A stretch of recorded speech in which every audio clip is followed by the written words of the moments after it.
بسم اللہ الرحمن الرحیم۔ لوک کہانی۔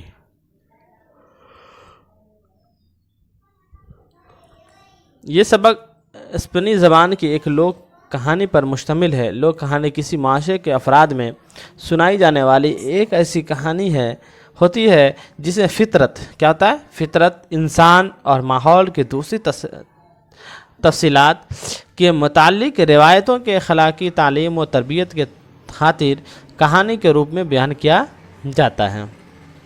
آپ کہہ رہے ہیں کہ اس کہانی میں خدا پر ایک کسان کے پختہ یقین کو اس ڈھنگ سے پیش کیا گیا ہے کہ اس سے باہمی ہمدردی اور انسان دوستی کی تصویر کشی ہو جاتی ہے۔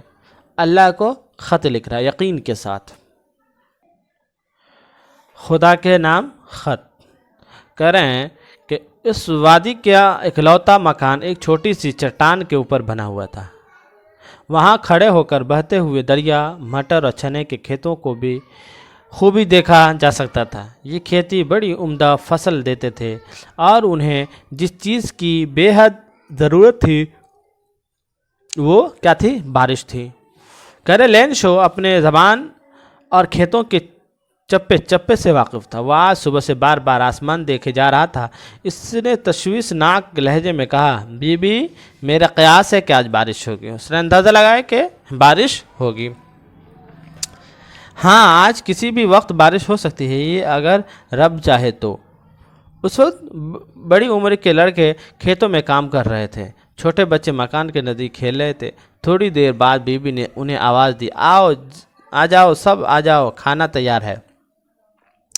جب سب مل کر کھانا کھا رہے تھے تو جیسا کہ لینشو نے قیاس آرائی کی تھی، بارش ہونے لگی۔ بارش کے شفاف قطرے زمین پر برس رہے تھے اور آسمان پر شمال کی جانب سے بادلوں کے پہاڑ چلے آ رہے تھے۔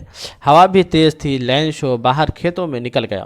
اس کا مقصد اس کے سوا کچھ اور نہ تھا کہ بارش سے پیدا ہونے والی ترنگ کو اپنے تن من میں رواں دواں دیکھے۔ جب وہ گھر میں واپس آیا تو جذباتی اور جوشیلی آواز میں بولا، جو کچھ اس وقت آسمان سے برس رہا ہے وہ بارش کے قطرے نہیں بلکہ سکے ہیں، بڑے اور چھوٹے۔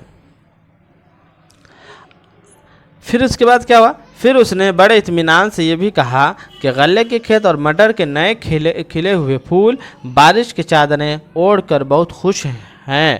ابھی اس نے یہ کہا ہی تھا کہ ایک بار تند تیز آندھی آ اٹھی، پھر بارش کے ساتھ ژالہ باری ہونے لگی۔ اولے واقعی چاندی کے گول گول ڈلوں سے مشابہ تھے۔ بچوں نے یہ دیکھا تو لپک کر اندر سے باہر آ گئے اور انہیں چننے میں جٹ گئے۔ بچے خوش تھے، لیکن اس کا باپ فکر مند ہو کر خود سے کہنے لگا، اب تو معاملہ بگڑنے لگا ہے کچھ، لیکن پھر بھی مجھے امید ہے کہ سب کچھ بہت جلد ٹھیک ہو جائے گا۔ لیکن سب کچھ ٹھیک نہیں ہوا اور بہت سے اولے گرتے رہے۔ زمین ایسے سفید ہو گئی جیسے اس پر نمک کی چادر بچھا دی گئی ہو۔ درختوں پر ایک پتا بھی نہ رہا۔ غلہ کے کھیتوں کا ستیہ ناش ہو گیا۔ مٹر کی بیلیں اور پودوں کو تازہ پھول ٹوٹ کر بکھر گئے۔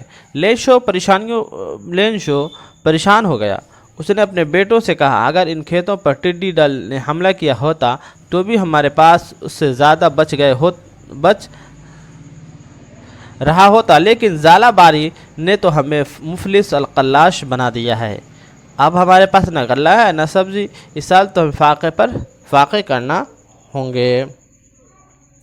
اس کے بعد کہہ رہا ہے، وہ تمام لوگ جو وادی کے اکلوتے مکان میں رہتے تھے اپنے دلوں میں ایک ناقابل شکست امید لیے بیٹھے تھے اور ایک اندیکھی قوت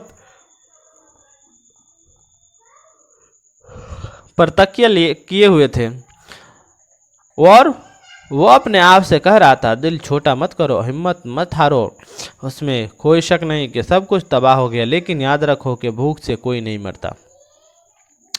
لینشو کے تمام خیالات اپنی آخری امید یعنی آسمانی امداد کے گرد گھومتے رہے۔ اس کو بچپن ہی سے یہ تعلیم دی گئی تھی کہ سب کا پالنہار بڑا رحیم اور کریم ہے، انسان کے دل کی گہرائیوں کے بات جانتا ہے۔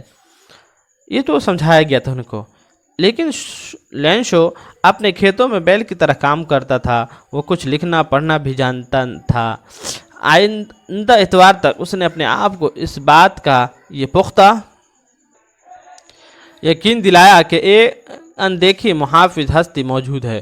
اس یقین کے بعد اس نے خدا کے نام ایک خط لکھنا شروع کیا۔